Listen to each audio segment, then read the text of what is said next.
Ya, bueno, antes de partir con la materia, vamos a partir en la página 72. Quisiera enfatizar un comentario que hice en la clase antepasada, que es la siguiente, porque me llegaron algunos comentarios muy interesantes por mail, que se refiere a que cuando yo mando un texto, texto escrito, hablado, en video, en lo que sea, digamos, en el medio que sea, para que ustedes lo vean, o lo lean, o lo escuchen, yo lo que estoy diciendo es que en ese texto no le encuentro nada que sea inconveniente, y además que es muy útil para la mejor comprensión de la clase.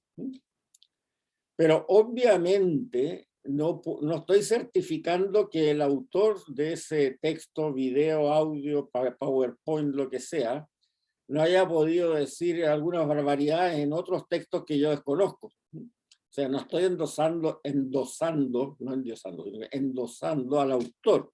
Estoy endosando el texto que estoy enviando, nada más. Porque recibí comentarios, por ejemplo, uno voy a decir nomás que lo encontré bien simpático y lo agradezco mucho, que en el video del Paso del Mar Rojo, un amigo que conozco hace muchos años me hizo ver que la persona que era el autor de ese PowerPoint sobre el Paso del Mar Rojo había también hecho otro video, otro PowerPoint similar sobre un hecho que él había logrado, que era descubrir los restos del Arca de Noé. Bueno, en realidad no tengo ninguna posibilidad de saber si eso es válido o no es válido, por lo tanto yo no estoy certificando al autor, yo lo que estaba haciendo era certificando que me parecía interesante, nada más.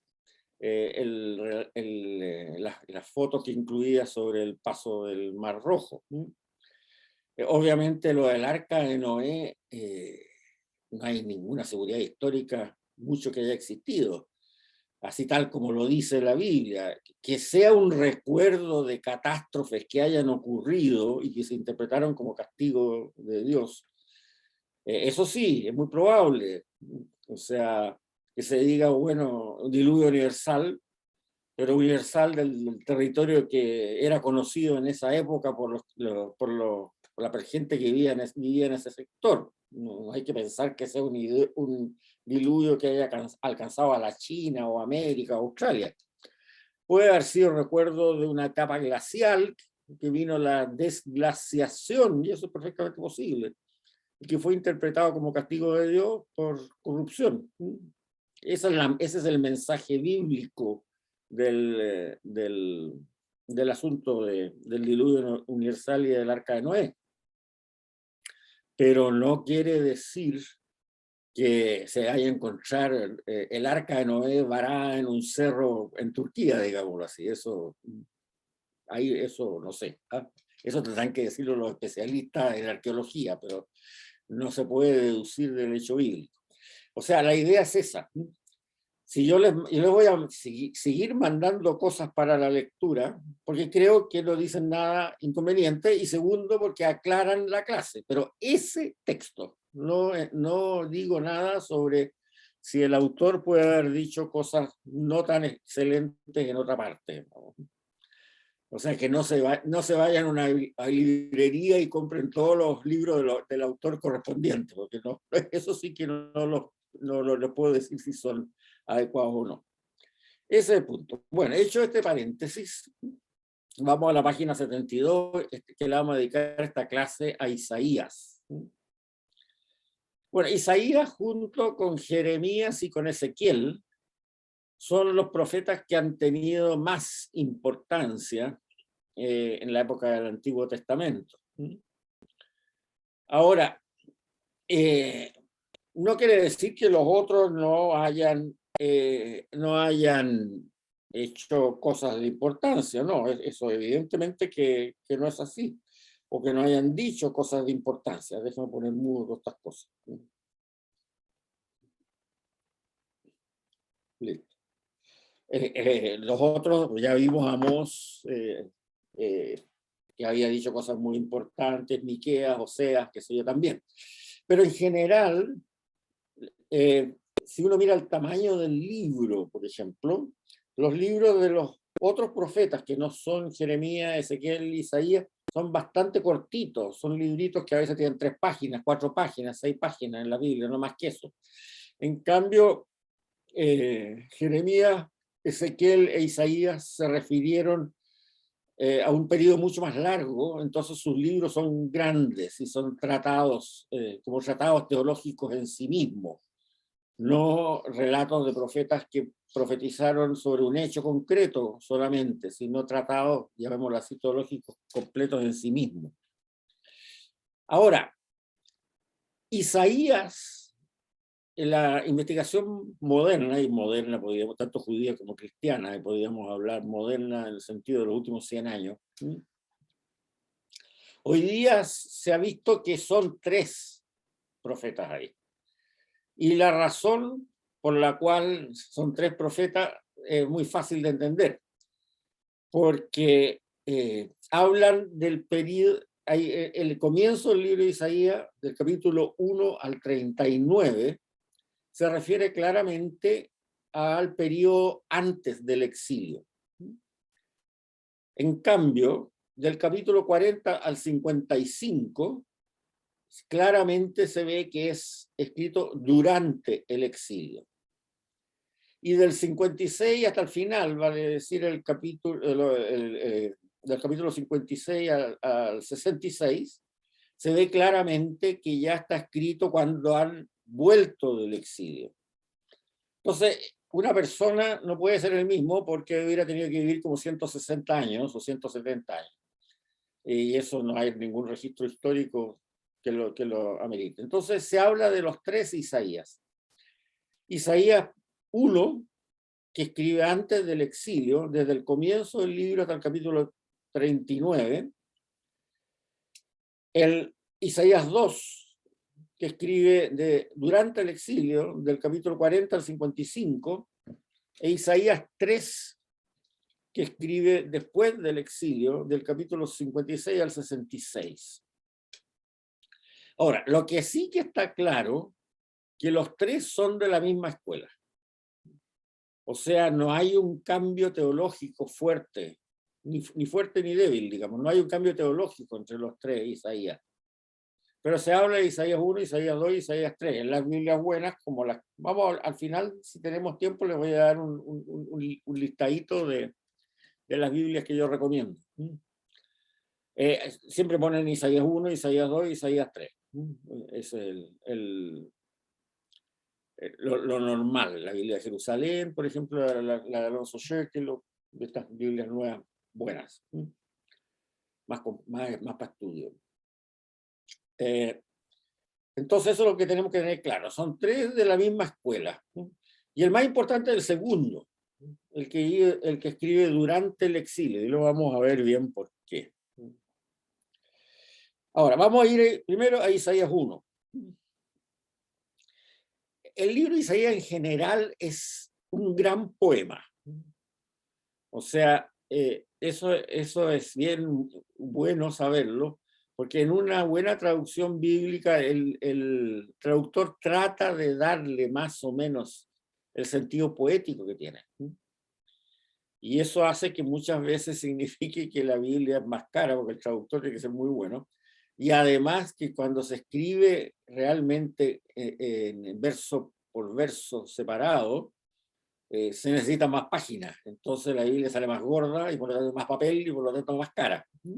Ese es el drama. Pero vale la pena porque se lee mucho mejor y se disfruta.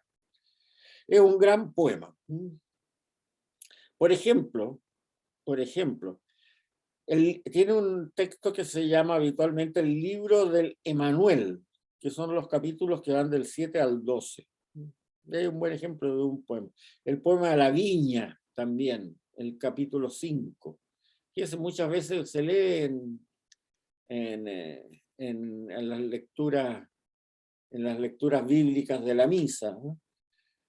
Yo tenía una viña, la planté con mucho cuidado, le puse bla, bla, bla, bla, y después no me dio no me dio buen vino, bueno, qué sé yo, etcétera. Y la cita también el Señor en el Nuevo Testamento muchas veces.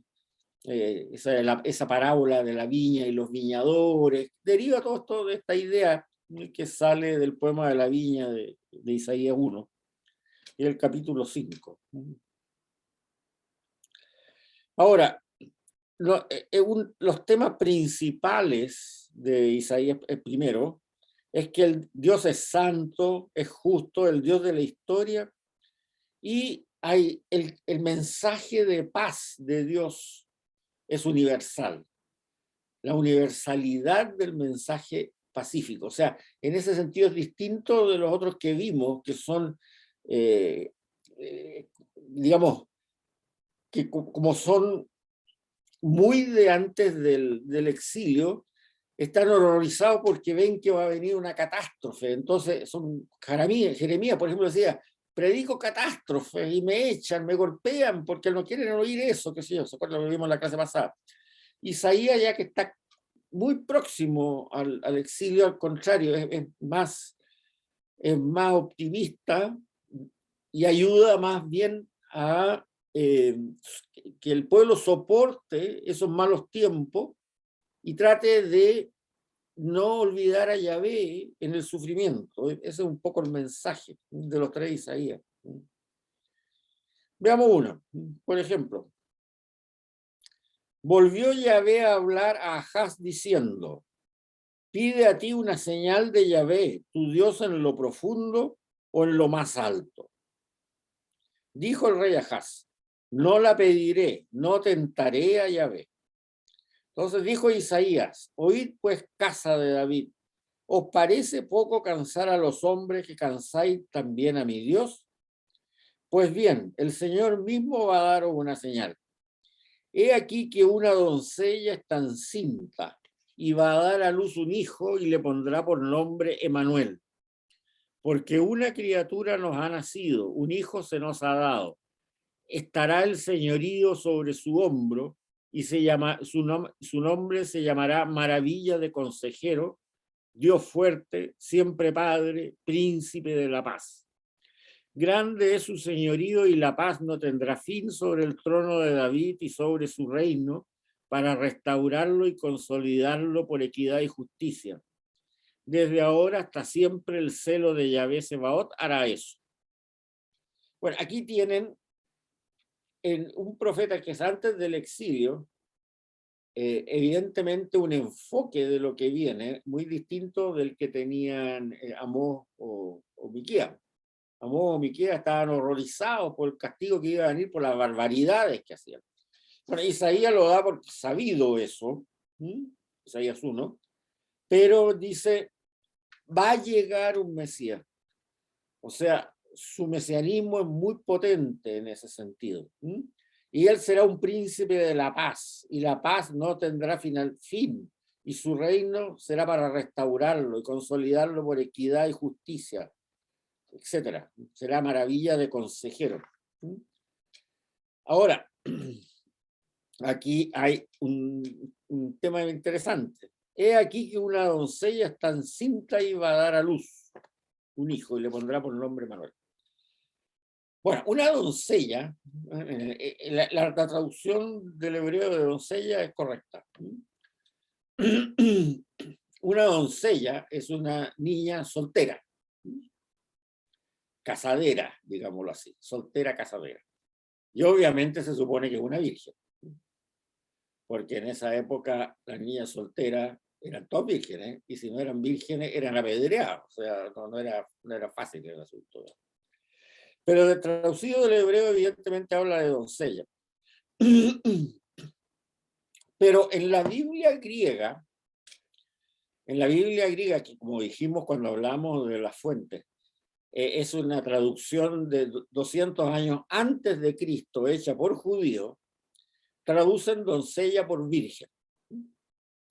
Y por eso que en el Nuevo Testamento aparece citada así. He aquí una virgen está encinta y va a dar a luz un hijo y le pondrán por nombre Manuel. Eso sale, no sé si en el Evangelio de San Lucas o de San Mateo, pero cuando habla del nacimiento de Jesús. Y lo tradujeron así los judíos 200 años antes de Cristo, del hebreo al griego en Alejandría, en la Biblia de los 70, como hablamos cuando vimos ese tema, porque evidentemente doncella y virgen eran sinónimos y queda mucho más claro, explicado como virgen en griego, y que como traducir doncella al griego en lo que se dice doncella habitualmente en griego. Y por una razón muy simple, porque para el hebreo en la Biblia hebrea, doncella era siempre virgen, era sinónimo. Mientras que para el griego, que tenía, para la gente griega de Alejandría, que tenía una moral mucho más laxa, una doncella no necesitaba ser necesariamente virgen. O sea, la moral sexual en los territorios griegos 200 años antes de Cristo permitía cosas que en Israel no se permitían. Entonces, ahí hay un conflicto de traducción, pero aquí hay que entenderlo bien. En ambos se están refiriendo a una mujer joven, casadera, virgen, sea el término que se ocupe. Pero eso ha traído problemas después del siglo XVI, no, XVIII, por ahí, porque en algunas denominaciones protestantes que no creen en la virginidad de María, entonces usan este truco para decir, no, si en la Biblia hebrea, en el texto más antiguo, no dice virgen, dice doncella, ¿de dónde lo saca usted que es virgen? Bueno, ¿de dónde lo sacamos el nombre de virgen exactamente de la traducción griega? Pero también hay otro argumento que es importante. Cuando se trata de buscar el sentido de una traducción de un término que puede tener varios significados un poco distintos, la técnica que se usa habitualmente un buen traductor de la Biblia es buscar en qué otras partes de la Biblia se usa el mismo término, y cuál es el contexto que significa en esas otras partes. Bueno, hay un estudio que hizo un biblista judío, Arnold Fruchtenbaum, que es muy interesante, y que pone la lista de todas las partes donde se usa este mismo término hebreo, que aquí se dice como doncella, en la Biblia hebrea, y qué significado tiene en esas otras partes en que aparece. Son 7 partes, si mal no recuerdo, o 8, por ahí. Y efectivamente está claro que en las 8 partes adicionales, o 7 partes adicionales, significa alguien que se cataloga directamente en el contexto como virgen. O sea, por el lado que lo miren, efectivamente dice eso. Ya, pero se lo explico porque tengo un curso de Sagrada Escritura y tengo que explicarle todas esas cosas para que ustedes puedan defender los argumentos que nosotros damos frente a terceros. Sigamos. Otra cita de Isaías 1. Saldrá un vástago del tronco de Jesé. Jesé era el padre del rey David, por lo tanto, aquí está hablando de un descendiente de Jesé, un descendiente del rey David. Y un retoño de sus raíces brotará. Reposará sobre él el espíritu de Yahvé, espíritu de sabiduría e inteligencia, espíritu de consejo y fortaleza, espíritu de ciencia y temor de Yahvé. Y le inspirará y se inspirará en el temor de Yahvé. No juzgará por las apariencias, ni sentenciará de oídos. Juzgará con justicia a los débiles y sentenciará con rectitud a los pobres de la tierra. Herirá al hombre cruel con la vara de su boca, con el soplo de sus labios matará al malvado. Justicia será el ceñidor de su cintura, verdad el cinturón de sus flancos. Serán vecinos el lobo y el cordero, y el leopardo se echará con el cabrito. El novillo y el cachorro pasarán juntos, y un niño pequeño los conducirá. La vaca y la osa pasarán juntas, acostarán sus crías. El león, como los bueyes, comerá paja. Hurgará el niño de pecho en el agujero del áspid y en la ura de la víbora. El recién destetado meterá su mano. Nadie hará daño, nadie hará mal en todo mi santo monte, porque la tierra estará llena de conocimiento de Yahvé como cubren las aguas del mar. aquel día la raíz de Jesé estará enhiesta para estandarte de los pueblos, y la gente, o sea, los gentiles, la buscarán y su morada será gloriosa. Bueno, aquí ustedes, hay varias cosas que llaman la atención. O sea, esto es un anuncio mesiánico, justo antes de la destrucción de Jerusalén por el exilio, por Nabucodonosor. O sea, contrasta la amenaza que decían horrorizados Amós, Oseas y Miqueas, que vimos la clase pasada, con un ideal mucho más a largo plazo, sí, pero que le da a entender claramente que esa amenaza que se cierne en ese momento no va a ser la catástrofe definitiva, sino que de la misma raíz de David saldrá un retoño que ya no, fíjense, que no juzgará por las apariencias ni sentenciará oídas. Los profetas de la catástrofe social hablan de lo perversos que eran los jueces que juzgaban por apariencia. Aquí todo lo contrario. Vendrá uno que no juzgará por apariencia.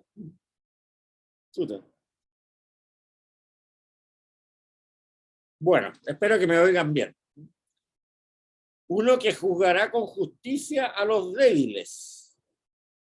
O sea, en lo que decían los tres profetas de la que hablábamos antes, era que los jueces perseguían a los débiles. Aquí no. Este juzgará con justicia a los débiles y sentenciará con rectitud a los pobres de la tierra. Herirá al hombre cruel.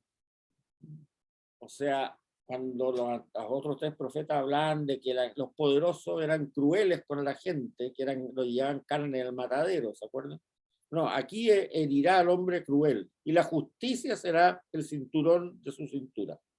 Y después hace todo una lista de la situación de paz que va a ocurrir en el mundo cuando llegue efectivamente ese tiempo. Y eso, si ustedes se recuerdan, se lee en las misas de Adviento, esta lectura. Pero hay una cosa interesante, fíjense. Este Mesías, dice, reposará sobre él el espíritu de Yahvé, el espíritu, la ruaj, ¿se acuerdan de lo que hablábamos? Espíritu que da sabiduría, inteligencia, consejo, fortaleza, ciencia y temor de Dios.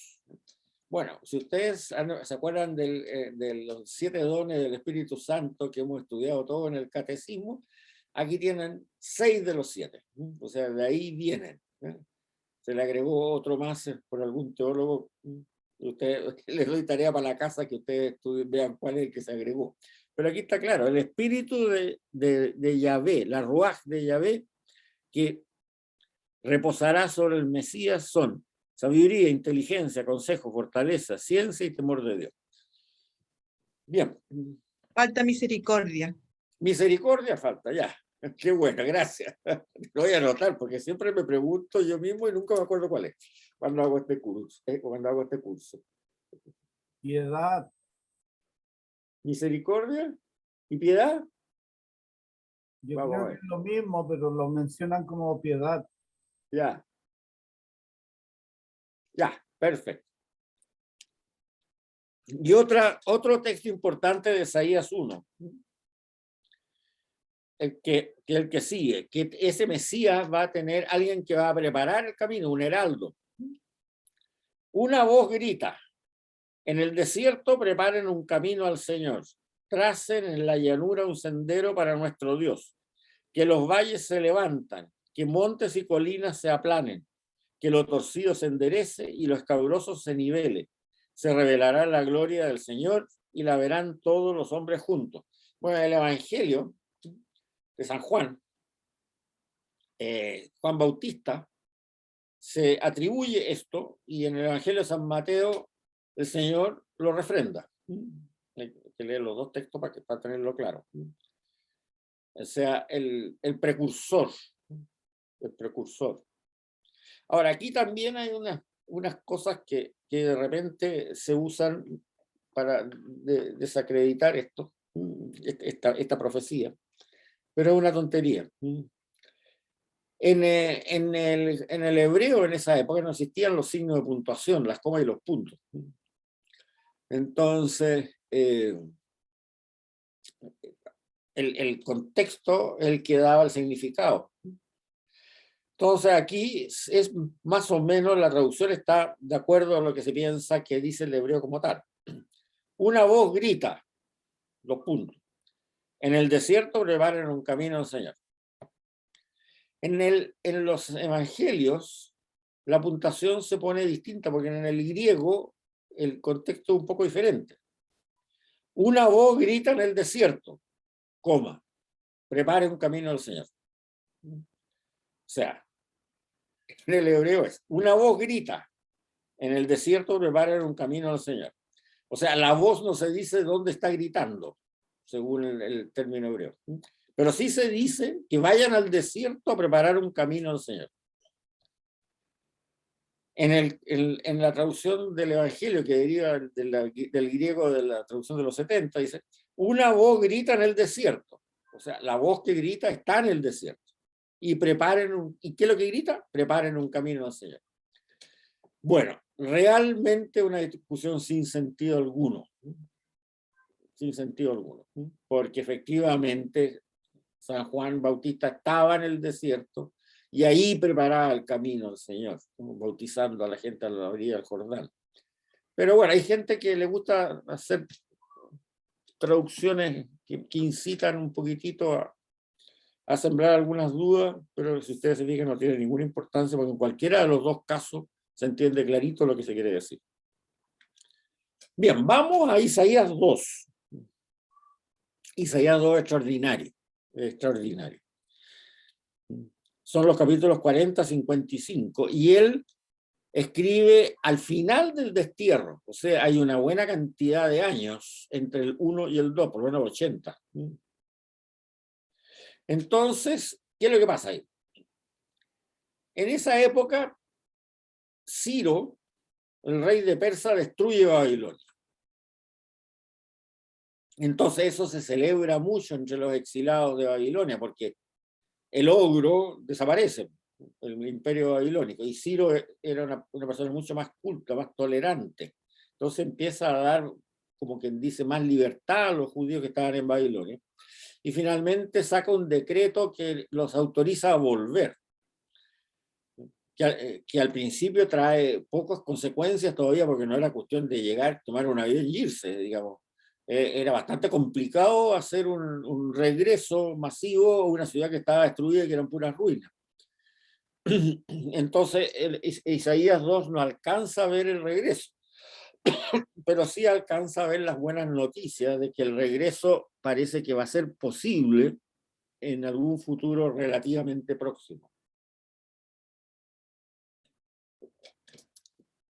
Entonces ahí surge una duda teológica entre los exiliados. Ciro es el liberador, pero Ciro no conoce a Yahvé, sino que adora a un dios, un ídolo, un dios de ellos, de los persas, que se llama Marduk. Entonces, la pregunta que se hacen los exiliados es, ¿quién regula el mundo? ¿Yahvé o Marduk? Bueno, entonces Isaías 2 parte hablando de un estricto monoteísmo. Yahvé es el único Dios, el creador de todas las cosas, Señor de toda la tierra y de todos los pueblos. Y de todos los pueblos. Fuera de él no existe otro Dios, sino ídolos impotentes. Así dice el Señor, Rey de Israel, su Redentor, el Dios Todopoderoso. Yo soy el primero, yo soy el último, fuera de mí no hay Dios. ¿Quién se parece a mí? Que hable, que lo explique y me lo exponga. ¿Quién anunció de antemano el porvenir? ¿Quién nos predice lo que ha de suceder? No teman, no tiemblen. No lo anuncié y lo predije por adelantado. Ustedes son testigos. ¿Hay un Dios fuera de mí? No existe roca que yo no conozca. Entonces Isaías anuncia que hay una buena noticia, una nueva intervención, una alegre noticia que hay que evangelizar. ahí se empieza un poco a usar un término en hebreo que después se va a traducir como evangelizar. Evangelizar es transmitir la buena noticia. Entonces, ahora es algo que ya se empieza a insinuar de ese caso. O sea, al final lo que va a decir Isaías 2 es que Dios puede usar todas las herramientas que existen en el mundo para poder actuar.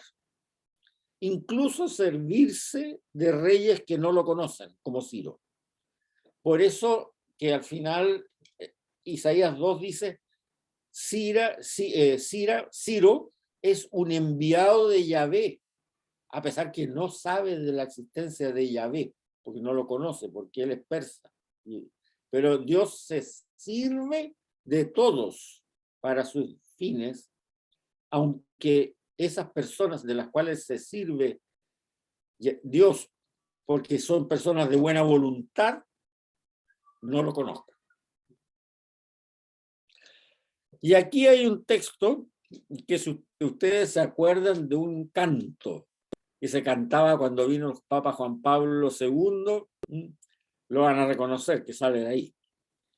Qué hermosos son sobre los montes los pies del mensajero que anuncia la paz, que trae la buena noticia, que pregona la victoria, que dice a Sión, ya reina tu Dios, escucha.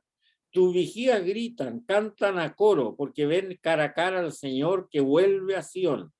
Estallan en gritos de alegría, ruinas, ruinas de Jerusalén. Que el Señor consuela a su pueblo, rescata a Jerusalén.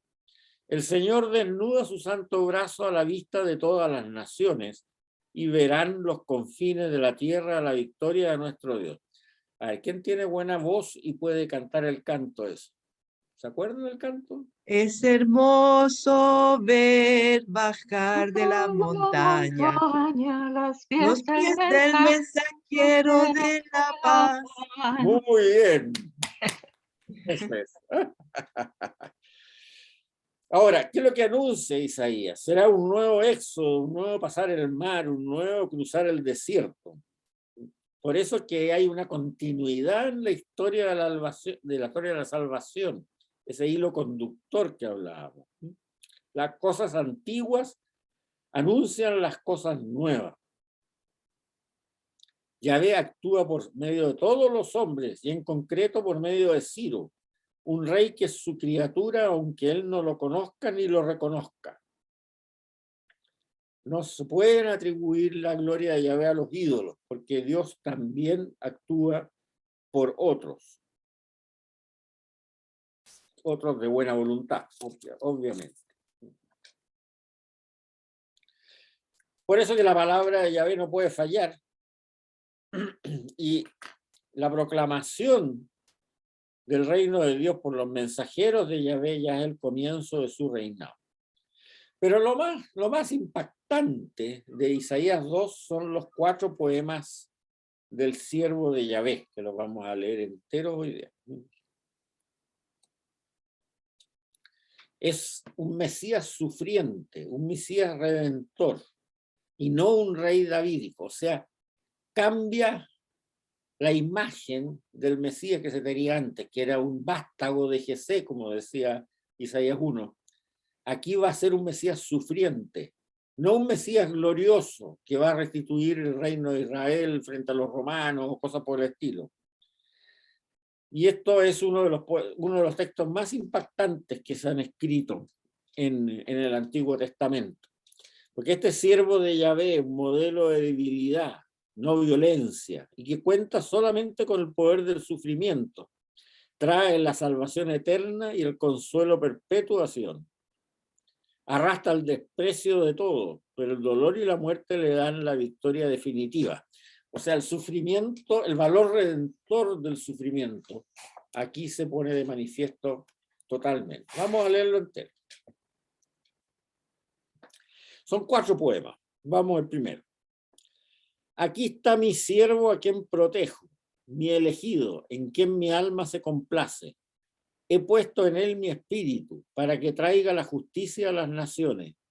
No gritará no alzará el tono, no hará oír por las calles su voz, no romperá la caña trizada, ni apagará la mecha humeante. Traerá con toda seguridad la justicia, no desistirá, no desmayará, hasta que implante en la tierra la justicia y sus leyes, que las islas esperan.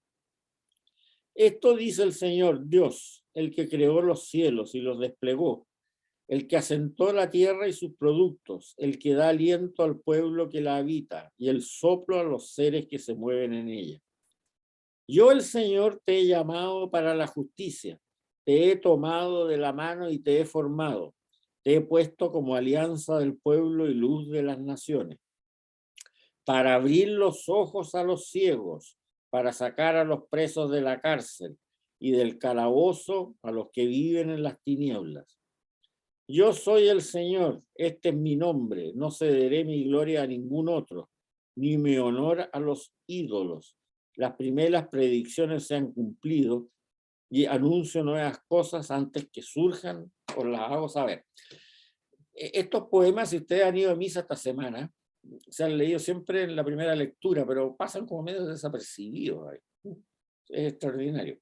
Aquí hay algo que seguramente ustedes lo van a recordar, porque lo cita el Evangelio de San Mateo varias veces. ¿Para qué ha venido este Mesías? Para abrir los ojos a los ciegos, para sacar a los presos de la cárcel y del calabozo a los que viven en las tinieblas. Eso lo cita. Vamos al segundo poema. Escuchadme, islas, prestad atención, pueblos lejanos. El Señor me ha llamado desde el vientre de mi madre. Desde el seno ha pronunciado mi nombre. Hizo de mi boca una espada afilada. Con la sombra de su mano me guardó. Hizo de mí una flecha aguzada y en su aljaba me escondió. Y me dijo, tú eres mi siervo, ¿en quién me glorificaré? Yo decía, en vano me he afanado, para nada he gastado mi fuerza, pero mi derecho está en las manos del Señor, mi recompensa en mi Dios. Y ahora ha hablado el Señor desde el seno que me formó para ser siervo suyo, para hacer que Jacob vuelva a él y reunir con él a Israel. Pues glorioso era yo a los ojos del Señor y Dios era mi fortaleza. Y dice, poca cosa es que seas mi siervo para restablecer las tribus de Israel, las tribus de Jacob, y traer de nuevo a supervivientes de Israel. Yo te he puesto como luz de las gentes para que llegue mi salvación a los extremos de la tierra. Bueno, aquí en este segundo poema hay dos cosas que ver. En el versículo 3, tú eres mi siervo, ¿en quién me glorificaré? Pero también hay manuscritos que dicen, tú eres mi siervo Israel, ¿en quién me glorificaré? Con lo cual el pueblo judío ha atribuido, como lo vamos a ver en la misma clase más adelante, este poema en que el siervo sufriente es el pueblo de Israel que sufre a lo largo de la historia, como pasó con la Inquisición, con los nazis, con el exilio de Babilonia, que se etc. Pero no aparece en todos los textos, en todos los manuscritos, no aparece en algunos.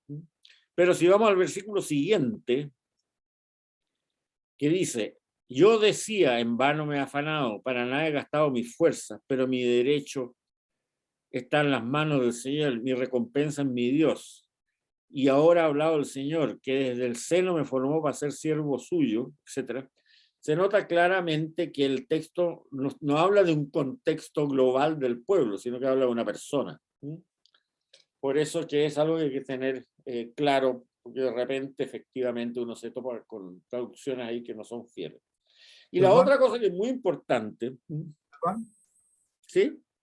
Aquí ya están separados los dos reinos, el reino de Judá y el reino de Israel. Sí, claro, esto estamos hablando del exilio, ya no existe ninguno de los dos. Por eso habla de Jacob por una parte e Israel por otra parte, ¿o no? Efectivamente, efectivamente.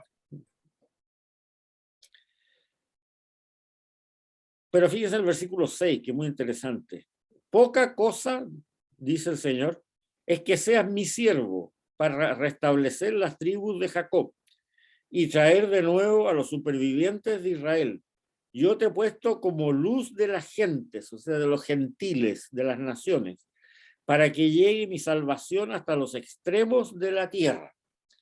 Esto es muy interesante porque es, yo diría, no sé si la primera, pero una de las primeras veces en que tajantemente se habla de que el mensaje del Mesías no va a ser solamente para Israel, sino para llegar a que llegue la salvación de Yahvé hasta los extremos de la tierra, como luz de los gentiles. O sea, aquí hay una apertura que es muy interesante, muy interesante. Vamos al tercer poema. El Señor Dios me ha dado una lengua de experto para que yo sepa responder al cansado.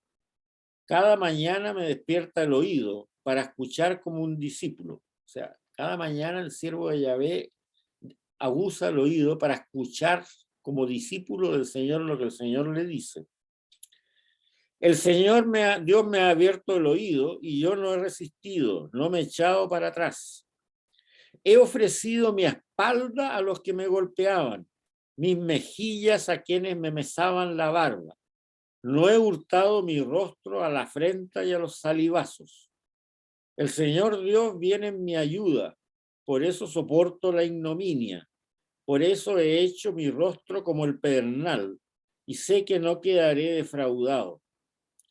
Próximo está el que me hace justicia. ¿Quién puede litigar conmigo? Comparezcamos juntos. ¿Quién es mi demandante? Preséntese ante mí. Si el Señor Dios me ayuda, ¿quién puede condenarme? Todos se gastarán como un vestido. La polilla los consumirá. O sea, aquí ya tenemos claro de que el siervo es ese Mesías, va a ser un Mesías sufriente. Él tiene el oído abierto porque el Señor, Dios cada día en la mañana le manifiesta su intención. Pero él resiste, no me echaba atrás. He ofrecido mi espalda a los que me golpeaban, mi mejilla a quienes me mesaban la barba. No he hurtado mi rostro a la frente y a los salivazos. O sea, la imagen mesiánica totalmente distinta de la que tenía el yavismo en la época de la monarquía, de un rey glorioso que iba a restaurar el poder de Salomón y el poder de los reyes antiguos. Pero el más importante, el más impactante es el cuarto poema. Entre paréntesis, estos 4 poemas deben haber sido un solo poema largo que por diversos elementos redaccionales tienen insertados partes en prosa adentro que no tienen nada que ver con los poemas. Por eso que aquí, si uno los lee los 4 juntos, se entienden mucho mejor. Veamos el cuarto poema. He aquí que mi siervo prosperará, se elevará y crecerá y será magnífico. Y si muchos se habían horrorizado al verlo, tan desfigurado estaba su semblante que no tenía ya aspecto de hombre. Muchos pueblos se llenarán de asombro, a su vista los reyes cerrarán la boca, porque verán un suceso no contado jamás y contemplarán algo inaudito. ¿Quién creerá lo que oímos decir? ¿A quién se ha manifestado el poder del Señor? Creció ante él como un pimpollo, como raíz en tierra seca, sin gracia ni belleza para atraer la mirada, sin aspecto digno de complacencia. Despreciado, deshecho de la humanidad, hombre de dolores, avesado en el sufrimiento, como uno ante el cual se oculta el rostro, era despreciado y desestimado. Con todo eran nuestros sufrimientos los que llevaba, nuestros dolores los que le pesaban, mientras nosotros le creíamos azotado, herido por Dios y humillado. Ha sido traspasado por nuestros pecados, triturado por nuestras iniquidades. El castigo, el precio de nuestra paz cae sobre él, y a causa de sus llagas hemos sido curados. la redención del sufrimiento. Todos nosotros como ovejas andábamos errantes, ovejas sin pastor, cada cual siguiendo su propio camino, y el Señor ha hecho recaer sobre él la perversidad de todos nosotros. Era maltratado, no se resistía ni abría la boca, como cordero llevado al matadero, como oveja ante sus esquiladores, no abría la boca. Con violencia e injusticia fue apresado. De su causa, ¿quién se cuida? Fue arrancado de la tierra de los vivos, herido de muerte por los pecados de mi pueblo. Se le preparó una tumba entre los criminales. En su muerte se le juntó con malhechores, uno a la derecha y uno a la izquierda. Siendo así que él jamás cometió injusticia, ni hubo engaño a su boca. Más plugo o permitió Yahvé quebrantarle condolencias. Si se da a sí mismo por el pecado, verá descendencia, prolongará días, y la voluntad de Yahvé se cumplirá gracias a él. Después de las penas de su alma verá la luz y quedará colmado. Por sus sufrimientos mi siervo justificará a muchos y cargará sobre sí las iniquidades de ellos. Por eso le daré en herencia multitudes y gente innumerable recibirá como botín, pues se entregó indefenso a la muerte y fue contado entre los malhechores él, que llevaba los pecados de muchos e intercedía por los malhechores. Bueno, aquí uno dice, ¿qué es lo que vio Isaías 2 para escribir este poema? O sea, en la época de que se escribieron los evangelios, que estaba inmediatamente cercana, digamos, era tradición oral que habían visto mucho lo de la pasión del Señor, esto se interpretó inmediatamente como que el siervo de Yahvé de Isaías 2, o Isaías, como se le decía en esa época, ¿no? Era claramente un anuncio profético del Mesías, Cristo, Jesús, y de su pasión, eso no cabe la menor duda. En el versículo 10 hay un punto que hay que tenerlo claro, cuando dice más plugo Yahvé quebrantarle condolencia, no es que se haya gozado Yahvé, sino que permitió Yahvé que fuera quebrantado con dolencia, en el sentido cuando hablamos eso de qué significa hacer la voluntad de Dios en la primera clase o la segunda sobre el lenguaje, hay que entenderlo así. No es que Dios provoque ese mal, sino que Dios, digamos, no lo evita si es consecuencia de una acción correcta que toma la persona en ese momento. Pero es extraordinario, en realidad, que son estos poemas. Ahora, especialmente el cuarto poema, se cita, pero enormemente en el Nuevo Testamento. Si ustedes van a la nota a la pie de página, la página 77, tienen una en Romanos, una en Juan, otra en la epístola de los Romanos, otra en Mateo, otra en Hechos, una en Primero Pedro, otra en Lucas, y son muchas más. O sea, la comprensión que tuvo la generación del Señor cuando vio la pasión y vio la resurrección, claro, al principio estuvieron bastante choqueados, como dice el Evangelio de San Lucas, con el relato de los peregrinos de Maús. Pero después, cuando vieron la resurrección, no se olviden de que toda esa gente que escribió el Nuevo Testamento eran judíos, ¿no? O sea, conocían todos estos relatos proféticos claramente. Y por eso empezaron a citarlo en los evangelios por todos lados. Desgraciadamente nosotros, como no nos han enseñado el Antiguo Testamento, y menos a Isaías, porque nos enseñan esa cosa rara que se llama historia sagrada, no nos han enseñado esta cosa. Y por eso les digo que algunas partes de este poema que se han leído en la misa como primera lectura en esta semana, uno le pasa por desapercibido y no entiende nada de qué se trata.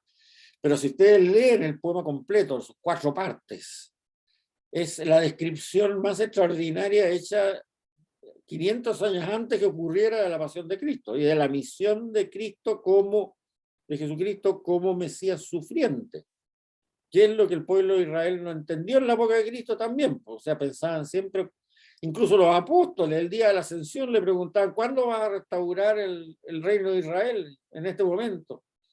O sea, estaban bien despistados antes que llegara Pentecostés. Bueno, les aconsejo que esto lo repasen bien, porque en realidad es extraordinario. Este texto y el Salmo 22, ese que comienza, Dios mío, ¿por qué me has abandonado?, son los textos proféticos más extraordinarios de la pasión de Cristo. El Salmo 22 lo vamos a ver cuando veamos los salmos, seguramente en 2 clases más. Pero esto conviene que lo repasen bien. Ahora, ¿qué es lo que habrá entendido Isaías 2 en ese momento? Bueno, ustedes seguramente van a creer que estoy loco, ¿eh? Pero no estoy loco, sino que lo he pensado muy bien. Yo pienso que si Dios me da la gran gracia, ¿eh?, de permitirme que llegue al cielo, espero que así sea, espero que así sea, y con las oraciones de ustedes también se logre en algún momento. Lo primero que le voy a preguntar a San Pedro es, oiga, San Pedro, al llegar arriba, ¿por qué no me presenta a Isaías 2? A preguntarle cómo escribió esto. Como San Pedro es buena persona, me va a decir, sí, mira, ahí está, llámalo para acá. Bueno, la primera cosa que le voy a preguntar a Isaías 2 es cómo se llama, porque obviamente no se llama Isaías 2, tiene que llamarse de alguna forma. Heredó el nombre de Isaías 1 por escribir el mismo libro, pero ¿cómo se llama? Porque han habido varias teorías que han expuesto algunos teólogos. En el pasado se pensaba lo que yo llamo la teoría del Technicolor. ¿Se acuerdan ustedes las primeras películas con colores que decían Technicolor? Así, era una gran cosa. O sea, como que se había entrado en trance este señor Isaías 2 y le habían pasado la película completa de la Pasión del Señor. Bueno, eso hoy día no se piensa, no se cree mucho. No se cree mucho.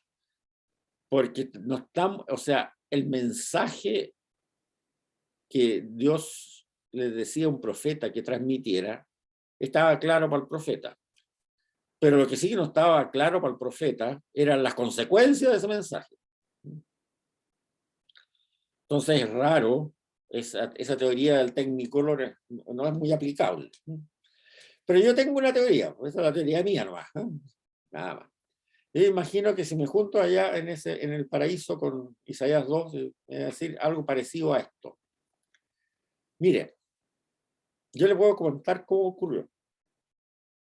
Resulta que un día yo estaba durmiendo y estaba muy inquieto durmiendo, tenía pesadillas, no dormía bien, qué sé yo, etcétera, etcétera, etcétera, etcétera, etcétera. Y de repente me dieron unas ganas, me levanté, fui a mi escritorio y escribí eso de un solo golpe. Y después me acosté y ahí dormí plácidamente. Yo creo que ha sido una cosa así. Tal como decía Jeremías, ¿se acuerdan que lo vimos hace 2 o 3 clases pasadas?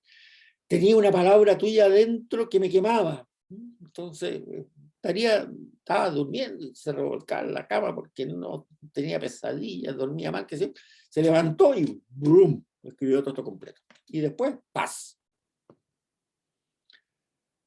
O sea, esa palabra, ese dábar de Yahvé que llevan adentro y que les quema. Y yo creo que algo así debe haber sido. No. Si ustedes dicen que son locuras mías, bueno, les acepto. Diga que son locuras mías, pero yo creo que algo así debe haber sido. Pero es extraordinario, es realmente extraordinario. Bueno, hay restos de un 5.º poema que aparecen poco después en los textos de Isaías 3, pero que deben haber sido pedazos que quedó ahí y lo copiaron ahí, pero que desde del estilo y de los anteriores. Por eso pongámoslo como poema también del siervo de Yahvé. Pero que es muy importante porque lo cita el Señor textualmente. El Espíritu del Señor está sobre mí, porque el Señor me ha ungido.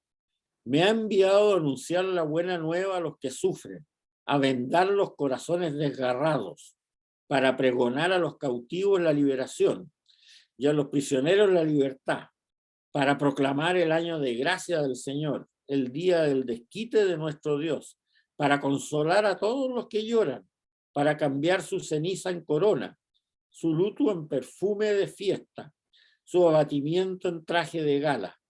Se les llamará robles de justicia, plantados por el Señor para manifestar su gloria. Aquí hay varias consideraciones que hacer. La primera, esto de los corazones desgarrados. Nosotros siempre entendemos el corazón, el órgano donde está la afectividad. Y no es así no era así en Israel en esa época. Ustedes no me van a creer, pero créanmelo, es así. La afectividad de Israel la suponía que está en el hígado. En el hígado. ¿Y por qué se sabe eso? Porque se han encontrado textos de canciones de cuna, más o menos de esa época, tanto en Israel como en Egipto, que las mamás le cantan a sus hijos, duérmete, duérmete, higadito mío. O sea, no dicen corazoncito mío, dicen higadito mío. Ahora, la palabra lebbe, que significa corazón en arameo, en hebreo, significa también núcleo o semilla o la esencia oculta de algo. O sea, el corazón es el órgano donde nosotros entendemos la esencia oculta de algo. No tiene nada que ver con la afectividad. Y por lo tanto se entiende que el corazón es el órgano que recibe ese mensaje de Dios sobre nosotros, cuando Dios nos quiere decir algo. ¿Ya? ¿Estamos? Es el órgano donde recibimos el mensaje de Dios. Porque Dios efectivamente nos muestra la esencia de las cosas. O sea, el corazón es el órgano donde nosotros podemos interpretar lo íntimo, la esencia de las cosas. Y por lo tanto, también recibimos el mensaje de Dios cuando Dios nos relata la esencia de las cosas. Por lo tanto, es al revés de lo que nosotros pensamos. Le voy a poner un ejemplo para que les quede claro. Espero. Supongamos una pareja. Él, ella o ella y él, da lo mismo. Cualquiera de los dos. Una pareja. Pero uno de ellos trata al otro durante mucho tiempo muy mal. No digo que le golpee, que le pegue, nada, pero lo trata mal, trata mal. Ya sea él a ella o ella a él. Lo reta, lo trata de poca cosa, lo insulta, qué sé yo, bla, bla, bla, bla, bla, bla, bla, bla. Pero la contraparte siempre, como está enamorado o enamorada del que lo reta o la reta, lo trata con cariño y lo ayuda y lo cuida, qué sé yo, etc. O sea, puede ser esto, a lo mejor en el mundo cristiano debe haber ocurrido muchas veces, pero en el mundo musulmán puede ser también, ¿no es cierto? Que el marido trata pésimo a la mujer, pero la mujer lo quiere, lo ayuda, lo apoya, qué sé yo, y todo lo demás. Bueno. Entonces ahí se dice que ese que es el opresor, digámoslo así, tiene el corazón desgarrado. No porque no la quiera, no la ame, no se trata de la afectividad, sino porque no percibe todo lo que recibe, toda la esencia de lo que recibe de la víctima, de la persona ofendida. ¿Ya?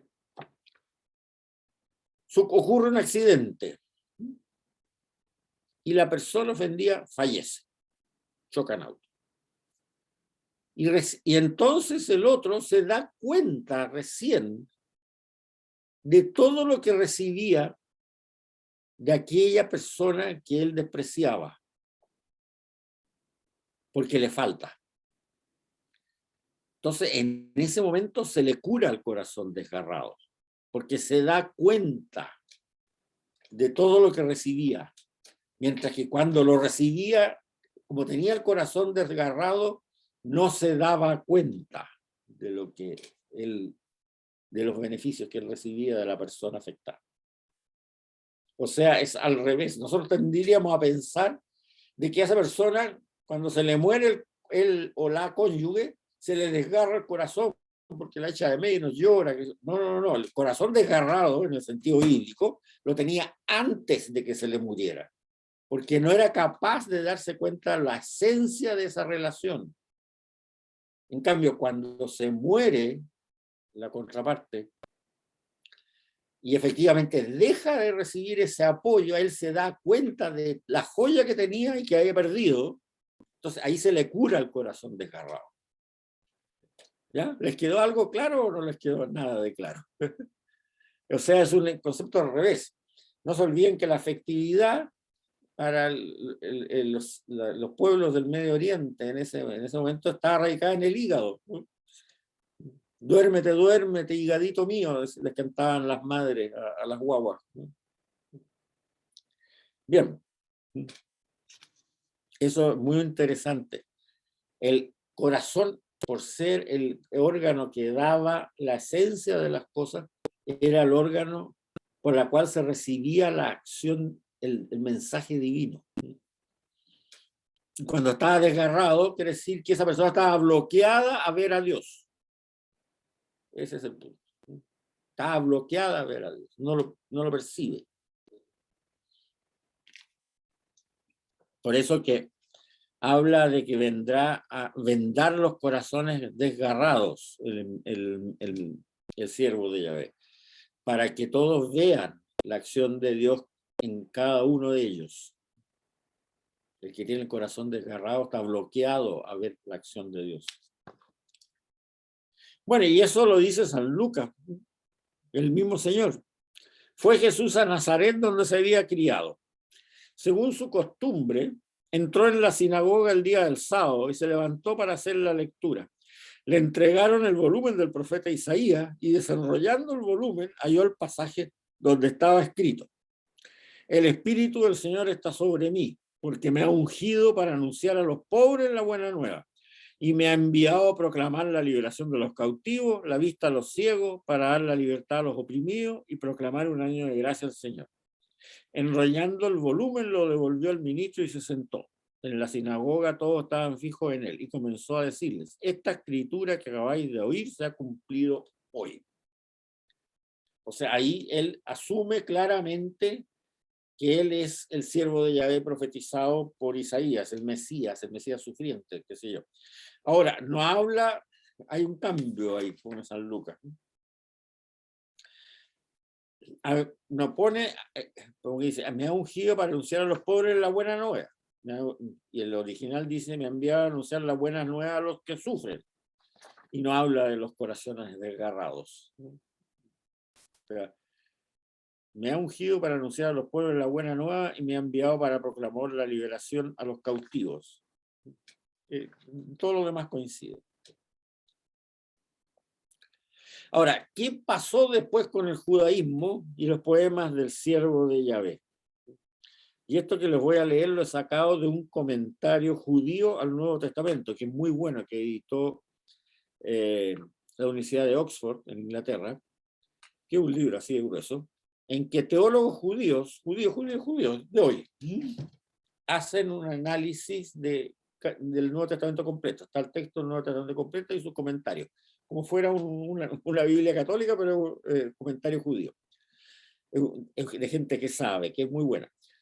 Obviamente no coinciden con muchas cosas que decimos nosotros en cuanto al hecho teológico, pero es bien interesante ese comentario, porque te dice un poco cómo se entendía eso por el judaísmo en el siglo I, o sea, esos problemas de lenguaje que hablábamos, esta serie de cosas, que son bien ilustrativos, o sea, es un libro para el estudioso del Nuevo Testamento que vale la pena, y que es muy serio, porque es de la Universidad de Oxford, como les digo. Pero se lo voy a leer completo.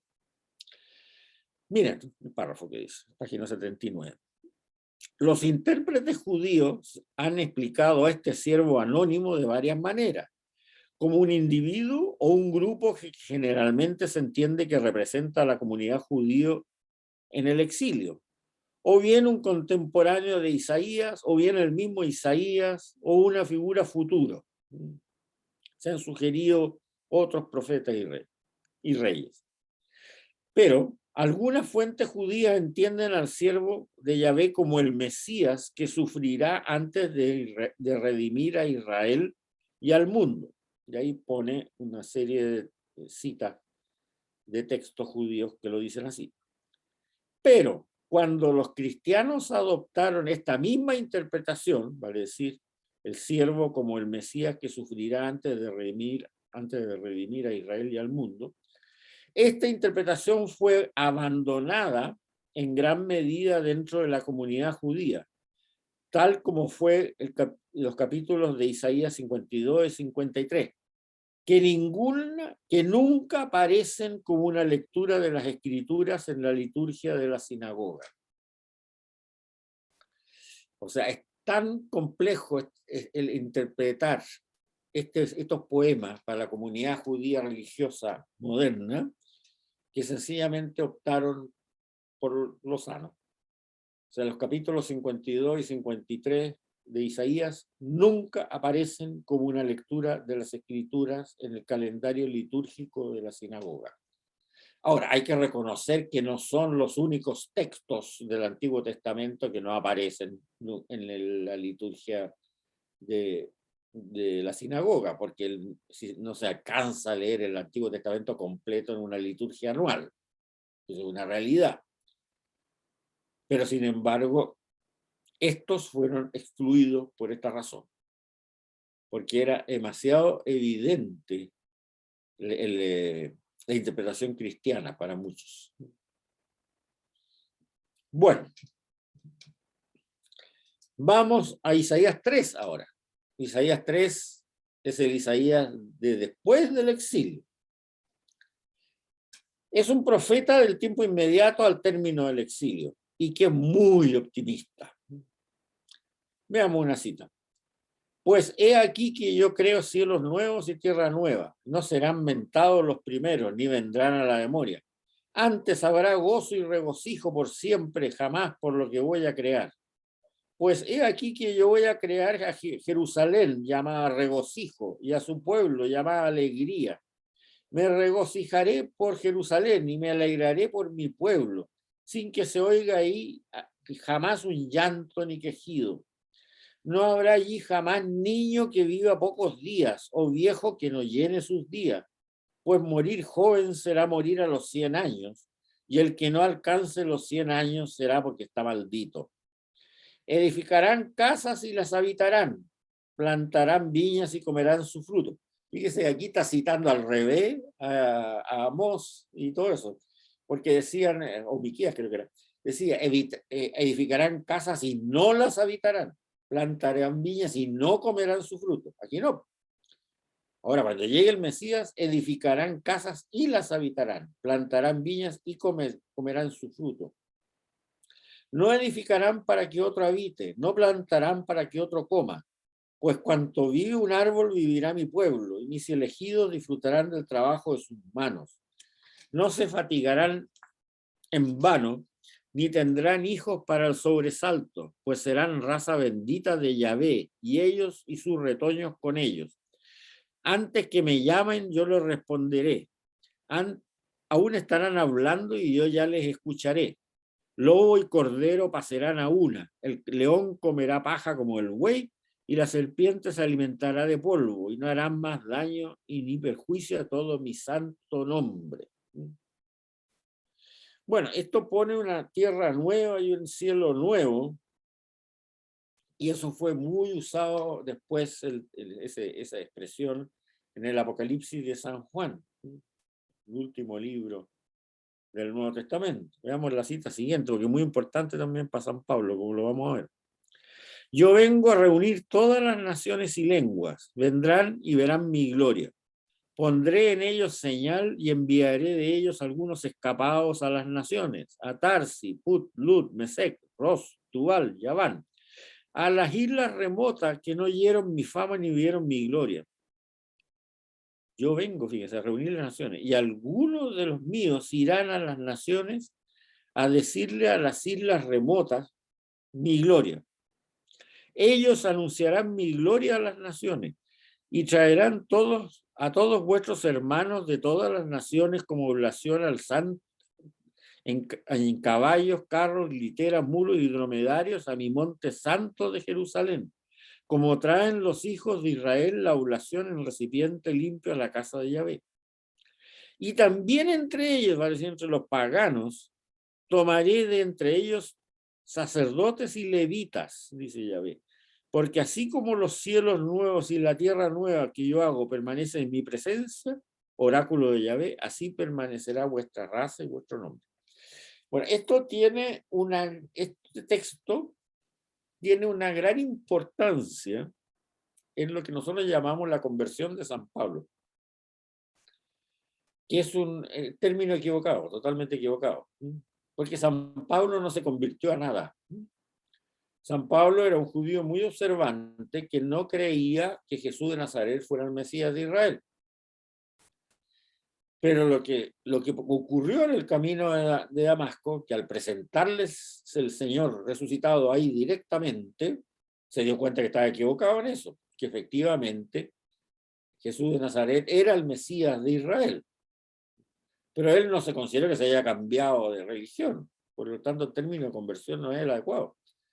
Él siguió siendo un judío observante toda la vida, que antes de Damasco no había reconocido a Jesús de Nazaret como el Mesías de Israel, y después del camino a Damasco, al verlo vivo, resucitado, se dio cuenta que estaba en un profundo error y que efectivamente era el Mesías de Israel. Y estos versículos de Isaías tuvieron mucho influencia en él. ¿Por qué? Porque aquí dice Isaías, como lo acabo de leer, que las naciones, o sea, es decir, los paganos, vendrán todos a adorar a Yahvé en Jerusalén. Las naciones, los paganos, vendrán todos a adorar a Yahvé en Jerusalén. E incluso va a tomar desde entre los paganos sacerdotes y levitas. Pero San Pablo dijo, eso no está ocurriendo. No llegan paganos a adorar a Dios, a Yahvé, en el templo de Israel. ¿Y por qué no está ocurriendo? Porque nosotros, los judíos, no hemos ido a predicarles a ellos la salvación. Entonces San Pablo dice, yo lo voy a hacer. Y me voy a dedicar a predicar a los paganos. ¿Entienden el raciocinio? Yo lo voy a hacer. ¿Por qué no vienen? Como decía Isaías, que tenían que venir. ¿Por qué no vienen los paganos a adorar a Dios en Jerusalén? Bueno, porque nadie les ha dicho nadie les ha predicado la revelación del misterio de Dios. Esa es la conclusión que saca San Pablo. Entonces él dice, yo lo voy a asumir. Yo voy a ir a predicarle a los paganos. Tiene gran influencia en San Pablo. Bueno, pero esas cosas las estudiaremos en el curso del Nuevo Testamento el año que viene, si Dios me da salud para poderlo hacer. Pero veamos la comparación de ese mismo texto con el libro del Apocalipsis de San Juan. Vi un cielo nuevo y una tierra nueva. El primer cielo y la primera tierra habían desaparecido. El mar ya no existe. Vi la ciudad santa, la nueva Jerusalén, bajando del cielo de Dios, preparada como novia que se arregla para el novio. Oí una voz potente que salía del trono. Mira, la morada de Dios entre los hombres habitará con ellos. Ellos serán su pueblo y Dios mismo estará con ellos. Les secará las lágrimas de los ojos y no habrá muerte, ni pena, ni dolor. Todo lo a lo antiguo ha pasado. Me trasladó en éxtasis a una montaña grande y elevada y me mostró la ciudad santa de Jerusalén que bajaba del cielo de Dios, resplandeciente con la gloria de Dios. Brillaba como piedra preciosa, como jaspe cristalino. Tenía una muralla alta con 12 puertas y 12 ángeles en las puertas y grabados los nombres de las 12 tribus de Israel. La muralla de la ciudad tenía 12 piedras de cimiento que llevan los nombres de los 12 apóstoles del Cordero. Me mostró un río de agua viva, brillante como el cristal, que brotaba del trono de Dios y del Cordero. El Cordero es Cristo, por supuesto. En medio de la plaza, en los márgenes del río, crece el árbol de la vida, que da fruto 12 veces, y cada mes una cosecha, y sus hojas son medicinales para las naciones. No habrá allí nada de maldito. En ellas se encontrará el trono de Dios y del Cordero. Sus siervos lo adorarán y verán su rostro y llevarán en la frente su nombre. Allí no habrá noche, no les hará falta luz de lámpara ni luz de sol, porque ilumina al Señor Dios y reinarán por los siglos de los siglos. Ahora, en esta época entonces de los profetas, que culmina con el regreso del exilio, se hace la relectura de las tradiciones, lo que hablábamos, la tradición deuteronómica y la sacerdotal. ¿Y qué es lo que dice la tradición deuteronómica fundamentalmente? Ahora la existencia de Israel ya no es un pasaporte que da seguridad absoluta por mucho que se degeneren y mucho que se prostituyan, que no les va a pasar nada. No. En la reforma deuteronómica se dice que la existencia de Israel dependerá de la fidelidad de Israel a la alianza, ya que la historia muestra, en la historia deuteronómica, que cuando el pueblo ha sido fiel, Dios cumple con su palabra y lo ha bendecido. Pero cuando el pueblo ha sido infiel, Dios lo ha castigado, o más bien se ha retirado y ha dejado que le pasen las cosas malas que naturalmente le iban a pasar. Pero hay lugar para la esperanza, y ahora le toca a Israel mostrar la conversión y la fidelidad. Y en la tradición deuteronómica se merma grandemente las competencias del rey.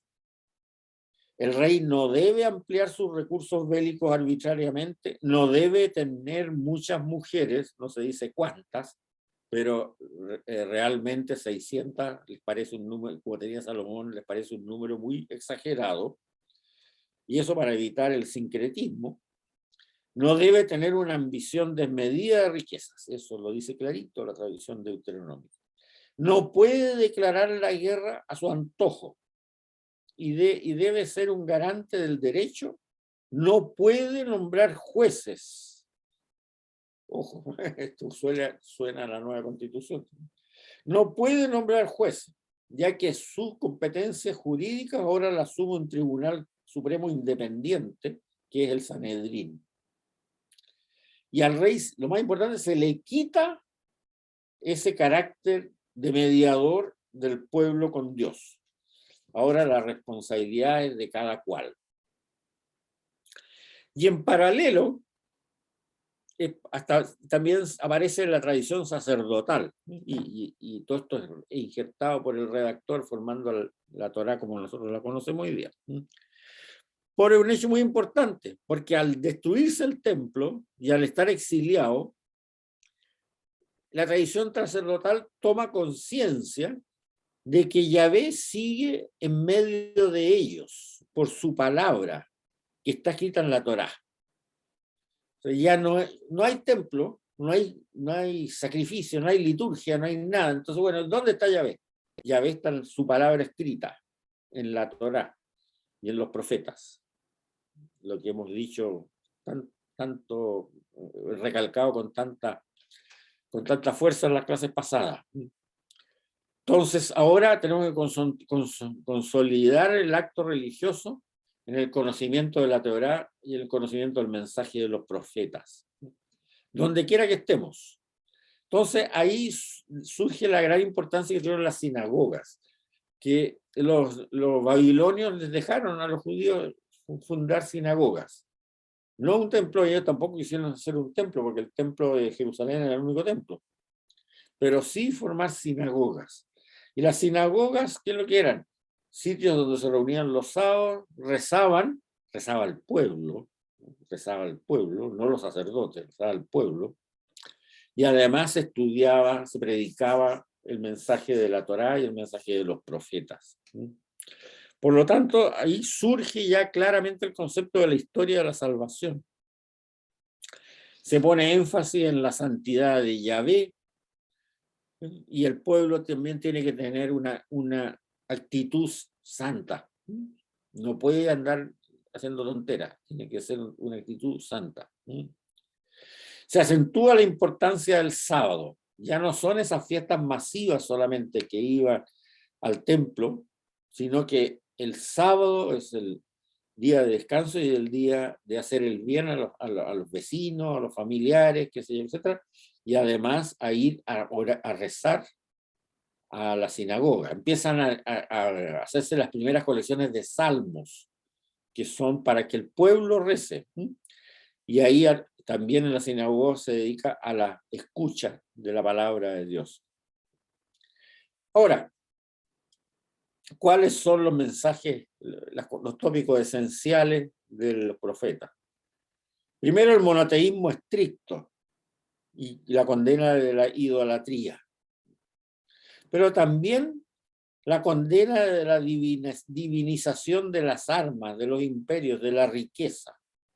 O sea, los ídolos no solamente eran dioses alternativos, presuntos dioses alternativos, sino también cosas que motivaban la esencia de la persona, como los imperios, la riqueza, etc.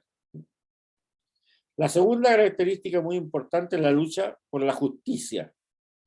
Hay una fuerte preocupación por los más débiles, por la correcta administración de la justicia, por la penalización del préstamo a usura, por la implementación de un salario digno, por el creciente engaño que permiten las nuevas reglas del comercio. Se denuncia el lujo excesivo, la esclavitud de los campesinos por los latifundistas. El tercer punto importante del mensaje de los profetas es el culto. No chantajear a Dios con un culto materialista. Quiero lealtad, no sacrificios, conocimiento de Dios, no holocausto.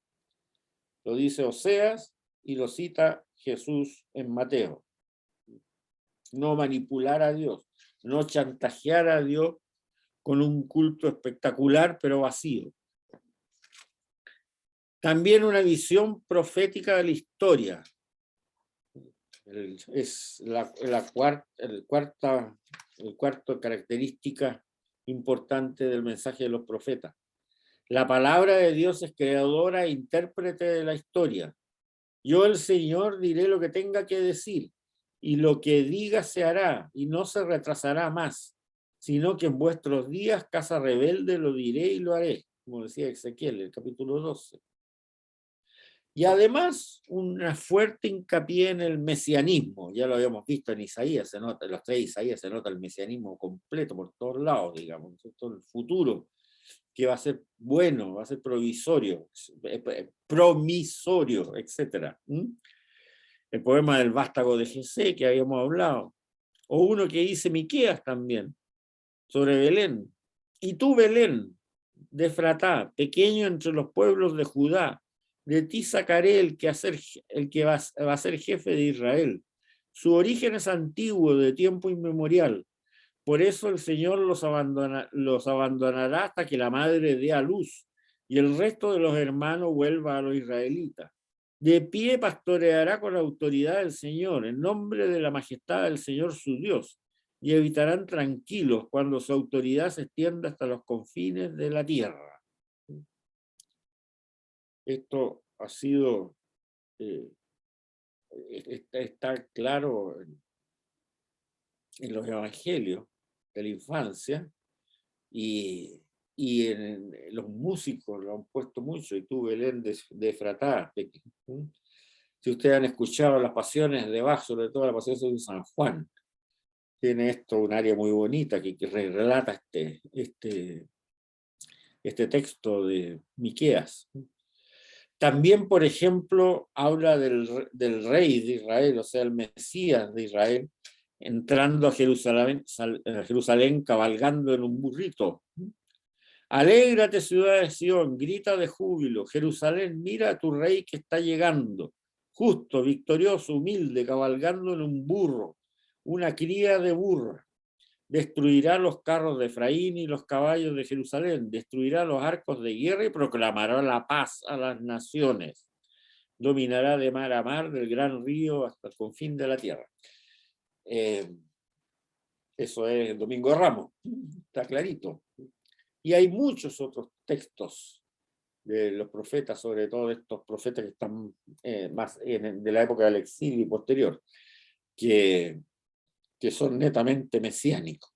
Entonces estos son las 5 características esenciales: monoteísmo estricto, lucha por la justicia, culto, visión profética de la historia y mesianismo. Ahora, aprovechando los 5 minutos que me quedan, les voy a dar algunas recomendaciones que no se las he hecho y se las voy a mandar también, de Biblias. Biblias. Share screen, aquí está.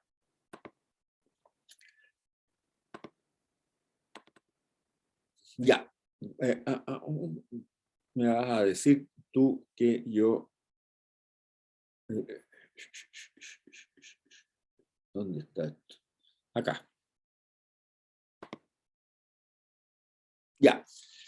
Cuando usted quiere regalarle una Biblia a la juventud, que pueda sentirse anonadada con una Biblia completa, les recomiendo esta, el YUCAT.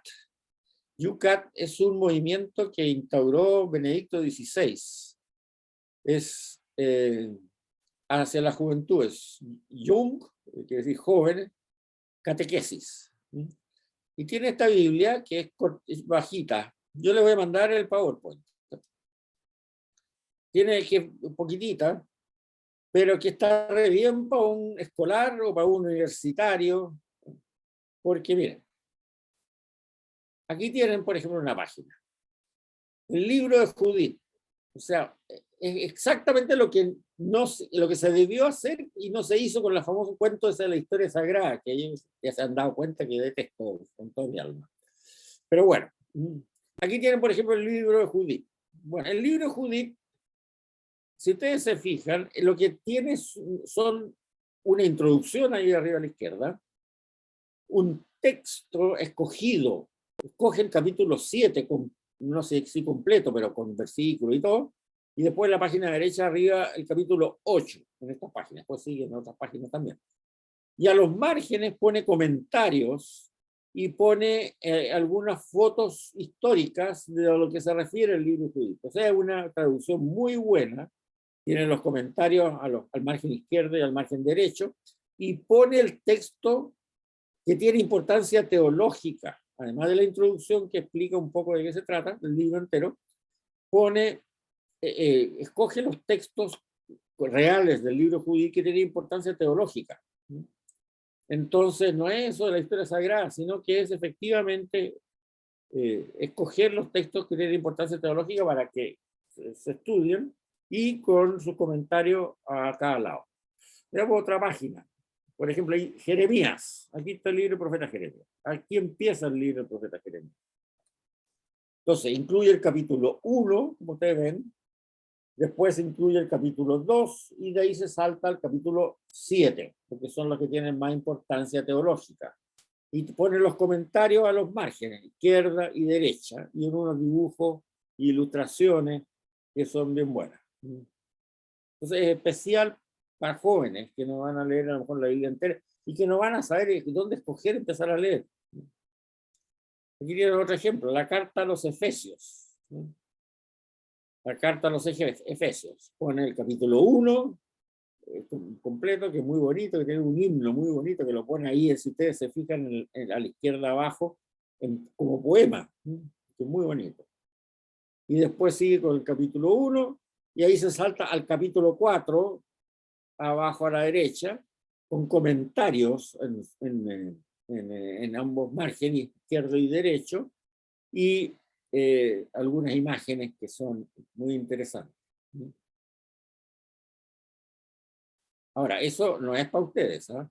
Eso es para la juventud.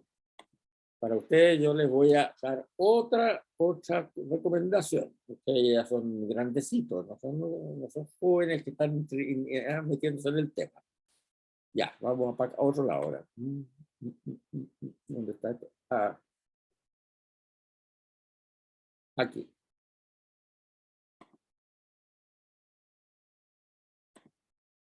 Aquí. Las dos Biblias que yo recomiendo. Las dos son muy buenas. Yo uso más la de la izquierda, la de Luis Alonso Shekel. Bueno, a ver, ¿cuáles son las características buenas de las dos? Primero, tienen muy buenas introducciones, la traducción es muy buena, no es, o sea, es bastante literal, como se debe, pero no es árida, ni mucho menos. Las cosas que están en poema las ponen en poema, las cosas que están en prosa las ponen en prosa, como se debe. Las introducciones a cada libro son muy buenas, también en ambas. Pero la de Alonso Shekel tiene más notas al pie de página, tiene muchísimas notas al pie de página, y eso es muy útil. Es muy útil para entender bien el mensaje. En ese sentido, la de Jerusalén tiene pocas notas, tiene buenas introducciones, pero pocas notas. Las traducciones en ambos son estupendas.